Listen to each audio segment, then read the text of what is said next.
Hey everyone, welcome to Mountain Beast Mysteries. In today's video, I'm actually going to be sharing an old upload.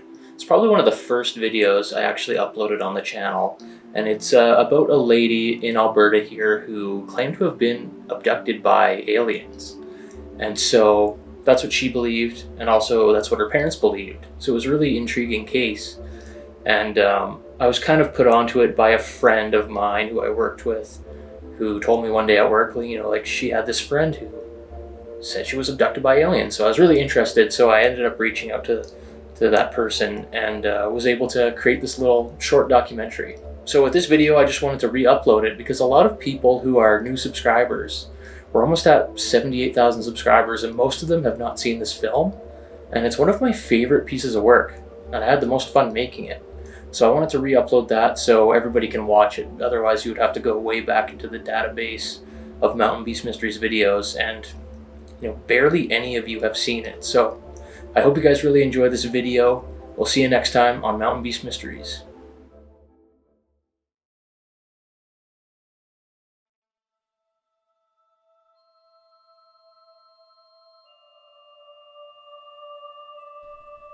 It's the middle of the night and you're sound asleep in your warm and cozy bed. Everything is normal until you are awakened to a bright light shining through your window. Maybe the headlights of a vehicle? Or perhaps something more sinister.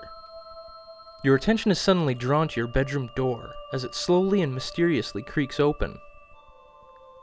At this moment you realize your body is frozen. You can't even speak or shout out for help. Whatever is about to walk through that door wants you to stay right there against your will. As you lie there in complete terror, you can't help but realize how real this all feels. Like it's more than just a dream. Your heart races as three unknown entities slowly glide into your room. These beings resemble everything you ever imagined an extraterrestrial to look like. They are extremely tall and thin, their eyes are large and almond-shaped, their arms dangling past their knees. These beings stare at you from the foot of your bed. As you attempt to cry out, your body begins to float up towards your ceiling. You're completely hopeless and under the will of these unknown visitors. That's all you can remember when you wake up in the morning. It was also real, or at least it seemed to be. It felt like more than a dream. The next few nights you stay awake as long as you can while watching funny, lighthearted movies, trying to forget the fact that you are far too scared to lie in that bed, not knowing what presence might join you again. Could this be a legitimate visit by beings from another world? If so, what would they want from you? Or could it be something else, something a bit more believable, but equally unsettling? So after the incident where I had seen them looking at me from beside my bed, I drew up this illustration of what they looked like. Like I said, they look like very angry. They're obviously greys by the color of their skin and the shapes of their bodies. And yeah, I drew this up from what I saw from the second encounter.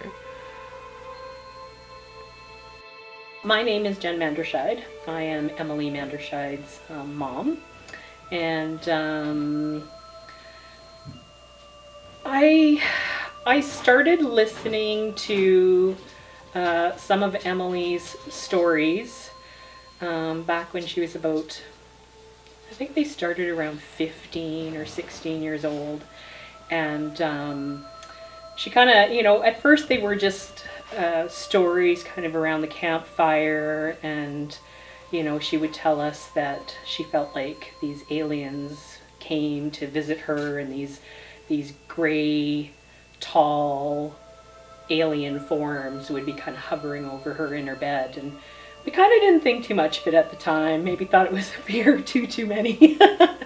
But then we started paying attention because it was kind of a recurring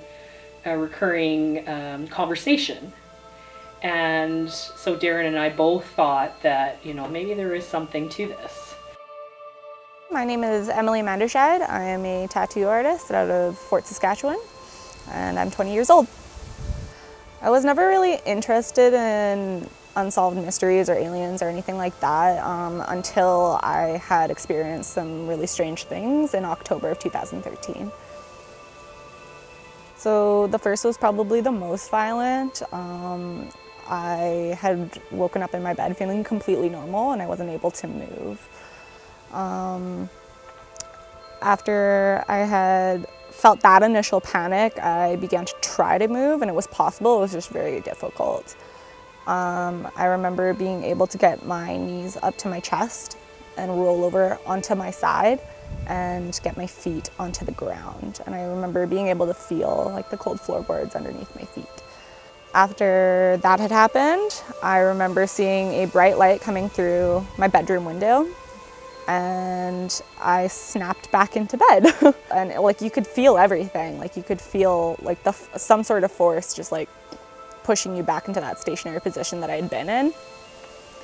And everything began to like buzz and vibrate, and I could see my bedroom door swing open and 3 tall black silhouettes kind of floated into my room.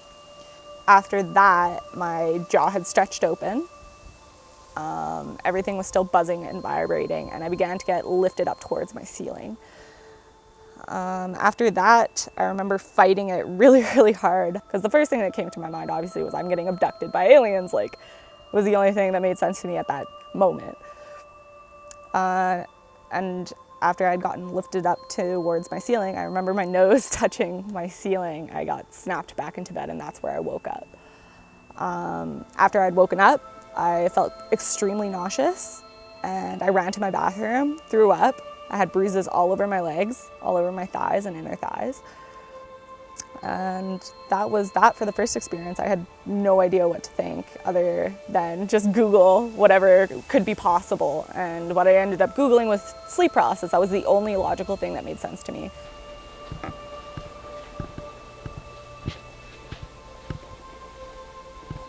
So this is the room where all 3 incidents happened. The first being the most violent. It started just laying flat down on my back in my bed, and I got levitated towards the ceiling.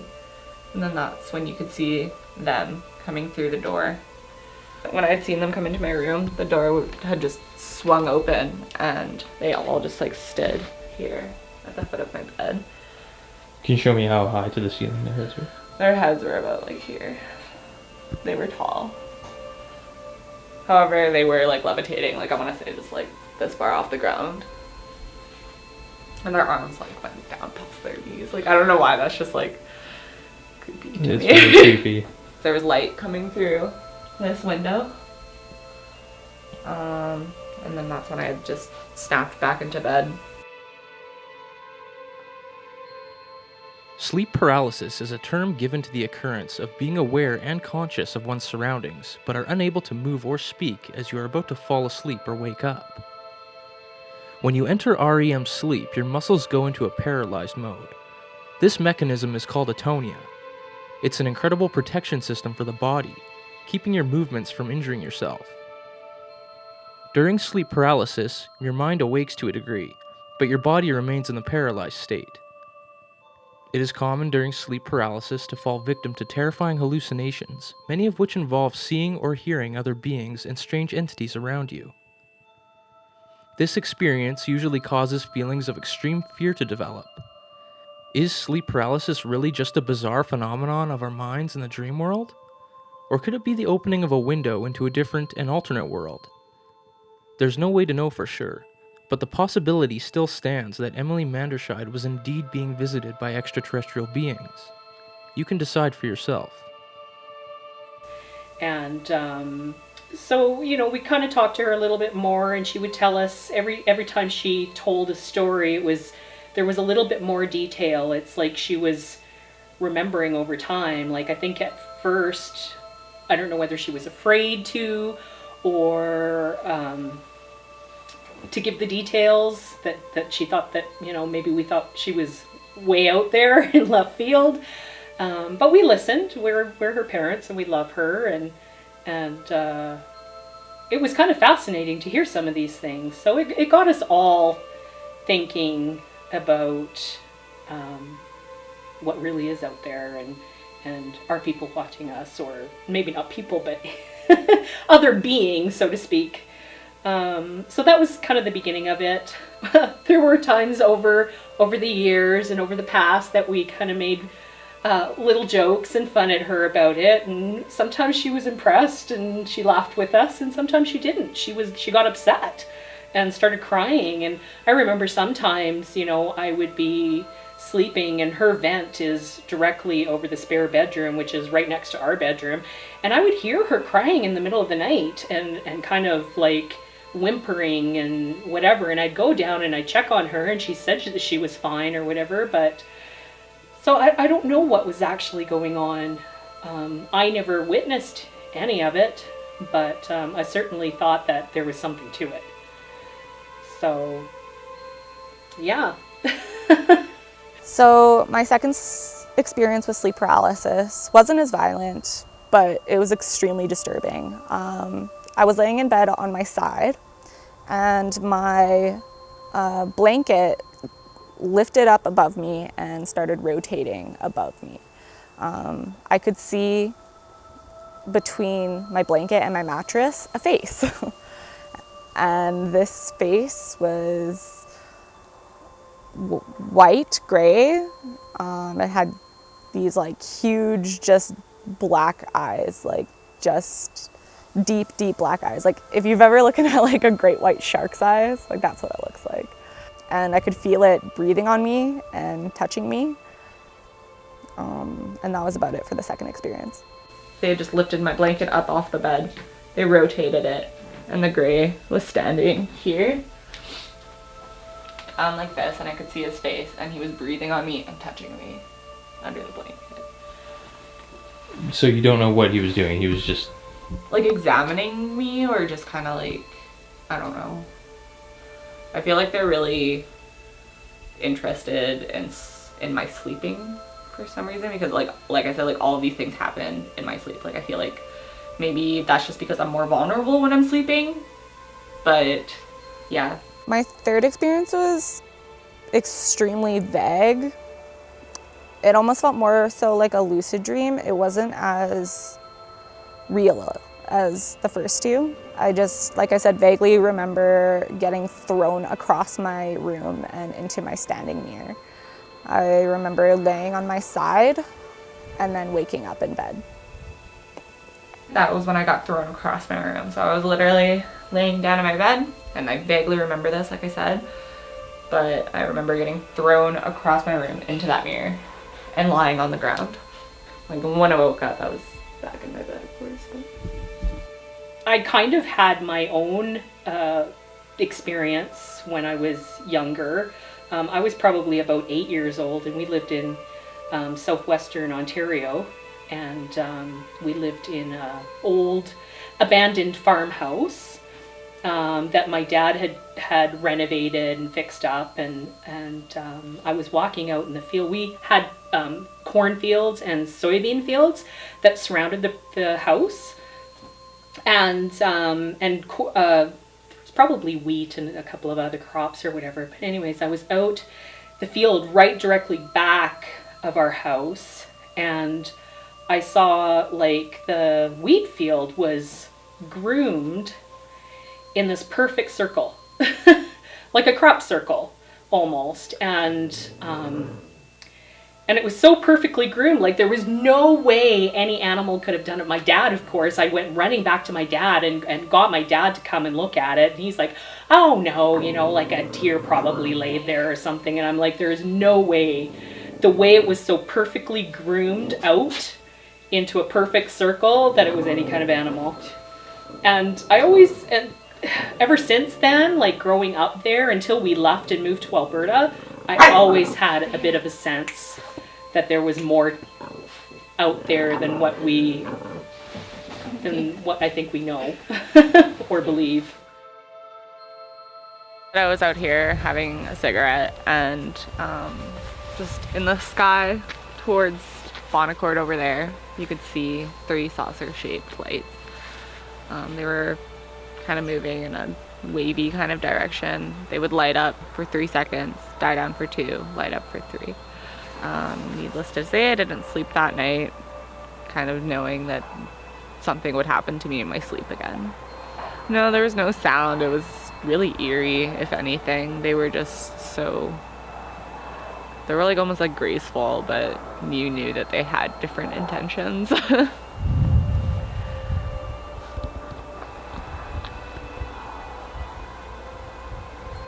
As time went on, it was just becoming something that, like, it was just a scary story to tell. But I still remember that initial shock and that initial fear that I had that first experience, and that's something that still always pulls me back. The emotions that I felt, and that's the only thing that I have to my name, honestly, is just what I felt that day and that night. I think anybody would kind of want to believe that it was, you know, sleep paralysis, or there was something that you could explain easily.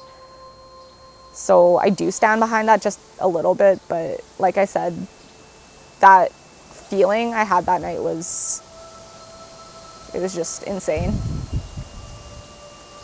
I absolutely think that sleep paralysis could be a tool that the aliens use. That sounds so ridiculous. But it does. It seems like it was a tool, because I have experienced sleep paralysis, but the initial time that I experienced it, I hallucinated like most people do, but I also experienced physical things with that, so that makes it hard for me to just say that it was just a dream. And when I experience sleep paralysis now, like I said, it's very small and insignificant, but every time it does, it still shocks me to the point, and I'm like, I always feel paranoid after, because I don't know if, you know, that's just all in my head or if they're trying to come after me again. So could it be possible that Emily was indeed in contact with extraterrestrials? Or was it simply just a case of sleep paralysis, with her mind working against her? Share your thoughts in the comments section, and if you'd like to see more content like this, hit the subscribe button. There's plenty of mysteries out there to explore.